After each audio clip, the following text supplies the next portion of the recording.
आज्ञा नमस्कार। एबे हेची प्राय अपराह्न 2टा हेलानी तो घरे एमती बसली हठात गाड़ी जाऊली गोटे जगह जाऊली कि मन है कि ना ना मुझे एकुटिया जाकि सेपटे बुलिकी आसे तो मुझे देखो खाली पादरी भी चलुची। तो यार रिजन कौन कि नेचर सहित मुझे जब आडिक्ट होगा आरंभ करी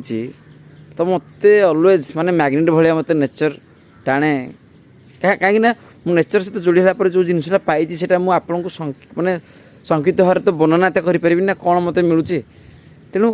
आप भागदौड़ लाइफ अच्छा जॉब टेंशन रोचे जहाँ भी स्ट्रेस था जिते भी आप बिजी था कम से कम सप्ताह को थे 2 थर 3 थर जी संभव थर आसिक एकुटिया थे नेचर सहित खाली पादे एमती बुलतु एकुटिया बसतु भावतु कि मो काम कौन आउ एक्चुअली कौन करुँची आउ जहाँ भी करुँची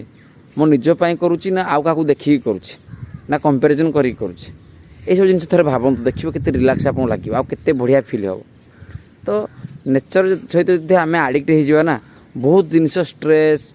बहुत जिनस जोड़ा कि आम दरकार ही ना आम से पथरे मान दौड़ुं तो आप निहाती जापर अनुभव करेंगे। तो निहाती भाव कमेंट सेक्शन कमेंट देवे आउ निहाती भाव में आप नेचर को आसिक टाइम देवे मोर आशा। जय जगन्नाथ।